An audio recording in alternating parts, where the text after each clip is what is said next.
Hey, I want to talk about policies that have been labeled as antinatalist, and these would be policies such as China's one-child policy, Indonesia's Planned Parenthood outreach and information campaign in the 1980s and 1990s, and I assume still going on today, and the motto for that was, I think, Dua Nak Cukup, two child is enough, two children are enough.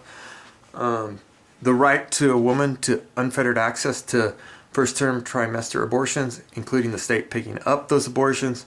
Where controversial ones would be things like if a woman has to be on welfare, to require that woman to submit to birth control, such as the Norplant injection, and to keep this kind of gender equal.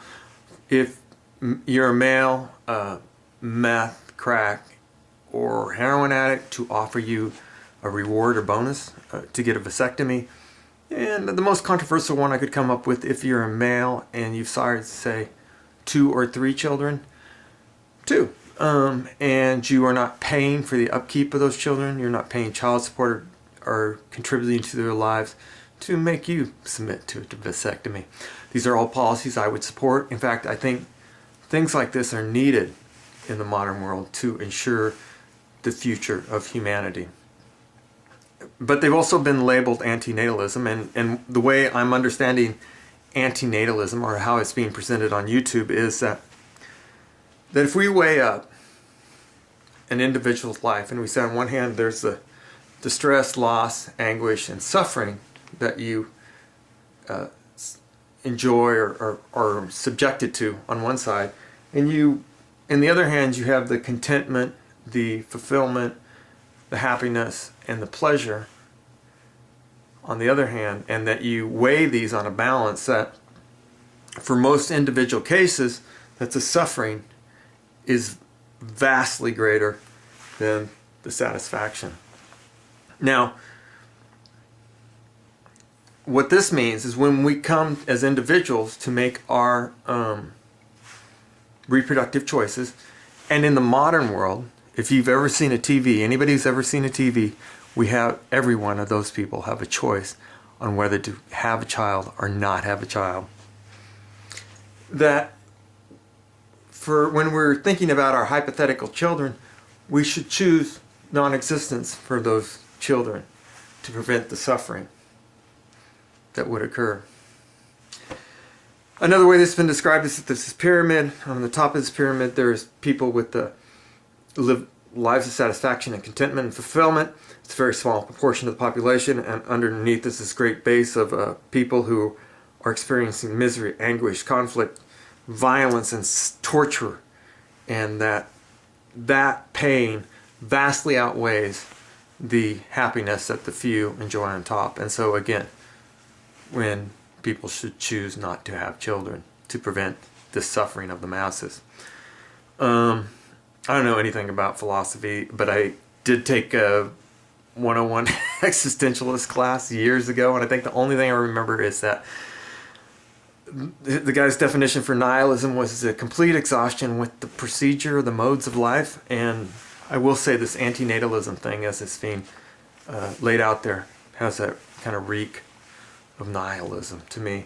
But besides that, I think the more compelling argument is don't judge my life, or I won't judge your life until I walk a mile in your or my shoes. And we all have a bias about how we feel about life, and it's a very subjective bias of whether it was worth it or not worth it. But more than that, and getting down to the heart of it, if we look as man as just kind of an animal, and if animals are just machines, this is the new paradigm, the Dennett paradigm, that with the hardware is the brain and the software is our experience. Well, hardwiring has a lot to do with how we enjoy or see the world, and we can suffer by not having something, right? We cannot be fulfilled because of absence of things, whether it's a loved one or food or whatever. But I want as many people to have fulfilling lives as possible. And in the mammal class, for half the population, it's kind of hardwired in that the females of the species, various mammal species, spend a lot of effort to raise the young to adulthood. And one of the tricks of genetics, if you want to call it that, is things like empathy and love and tenderness. And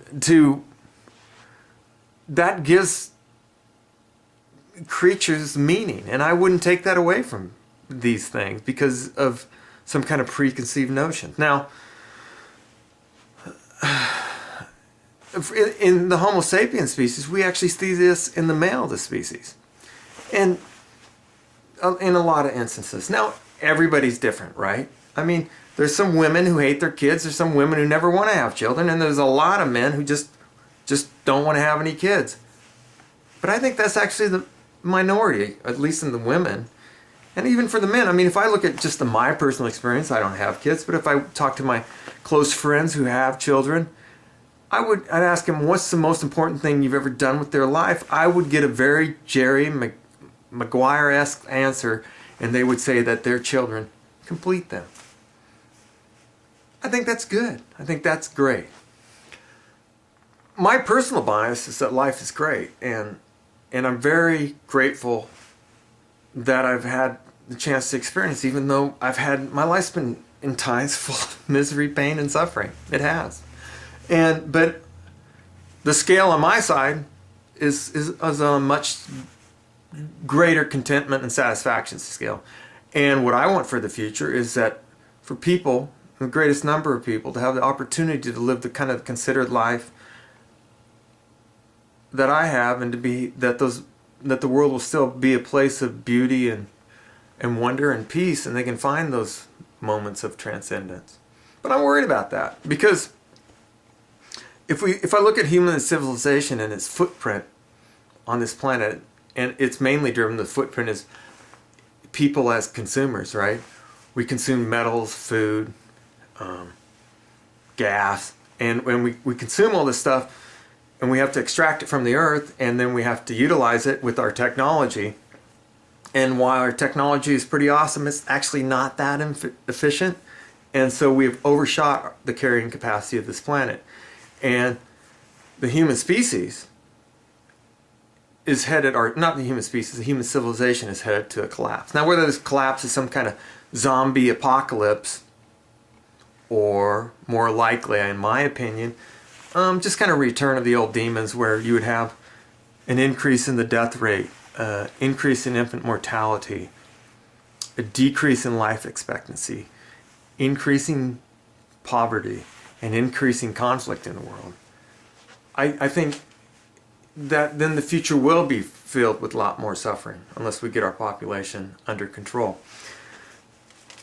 So, and a secondary reason why in this whole thing, and it does relate directly to humanity's ecological footprint and the carrying capacity of the earth, is that we are the function of 580 million years of multicellular life evolution. And I value multicellular life more than single-cell life, or bacteria, or viruses. And that right now, because of our ecological footprint, we are driving many species to extinction.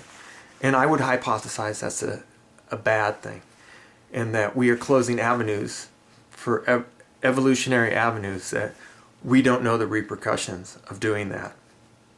And I mean, the great metaphor for this is, on the individual level, is roadkill, where an animal with a smaller brain and wired a different way, with, for the most part, two-dimensional eyesight, so they can't see things, runs out in the road and gets hit by a car. And the person in the car didn't mean to try to hit the animal or anything like that, but he just had to get where he was going, and that is just collateral effing damage.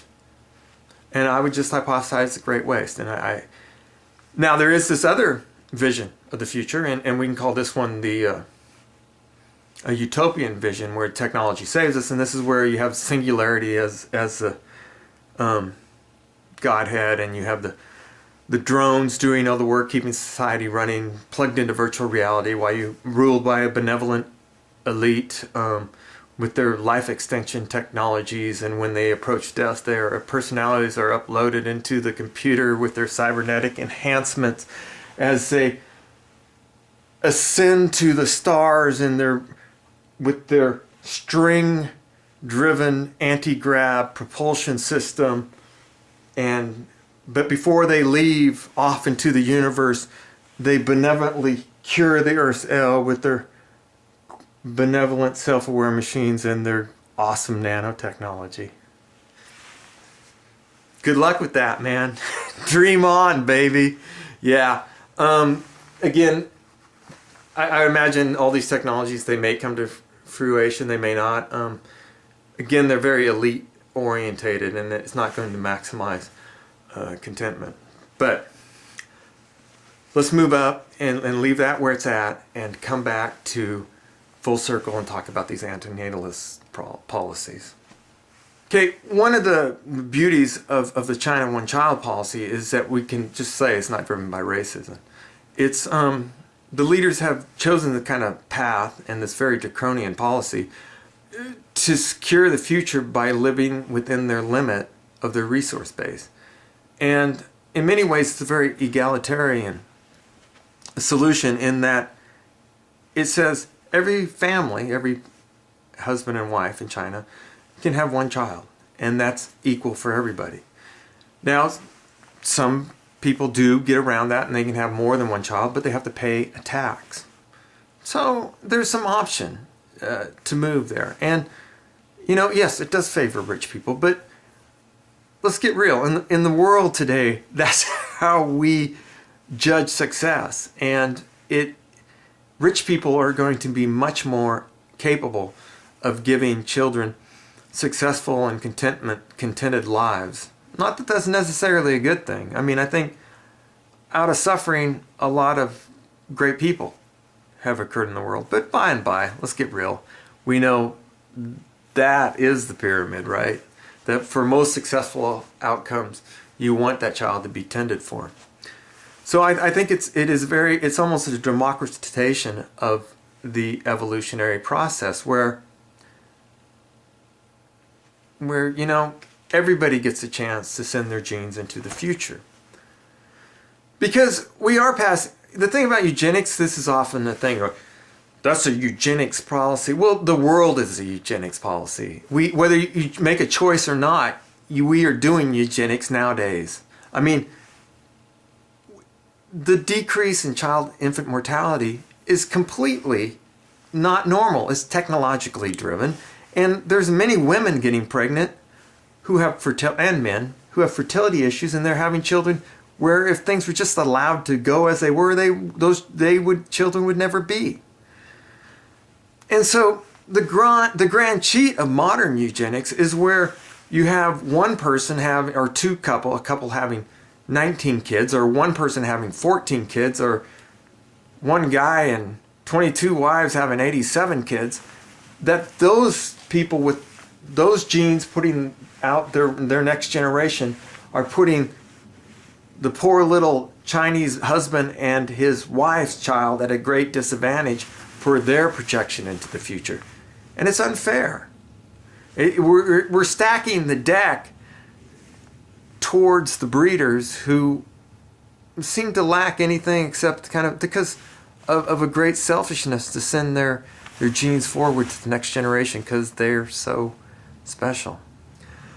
For myself, I think the Indonesian one child or two child is enough policy is kind of the great template, because you can say whether it's man and woman or woman and woman or man and man, or that everybody's entitled to one child. So for each family unit, they're entitled to 2 children. And hey, if you're Muslim and you got 4 wives, you're entitled to 5 children in my system. So that's kind of, I think, the ideal thing I would shoot for. With regards to abortion, I would just say that that's just the right to a woman to have control over her reproductive process. And to me, at this stage in the game, it's a basic human right. It's not my business to say or make the choice. So we can just throw that one and not even worry about it. Finally, the last 3 kind of policies that are, that are very kind of controversial. I mean, I just say if you're on welfare, then you're asking the state for help. And then I think once you do that, then the state has a say in how you want to live your life. And yeah. So, and yeah, those policies do probably favor rich over poor people. But again, as I said before, ultimately, while I don't want to not have poor people have kids, I don't necessarily want to encourage them either. So anyway, that's kind of my thoughts on it. And I guess that is it. Later.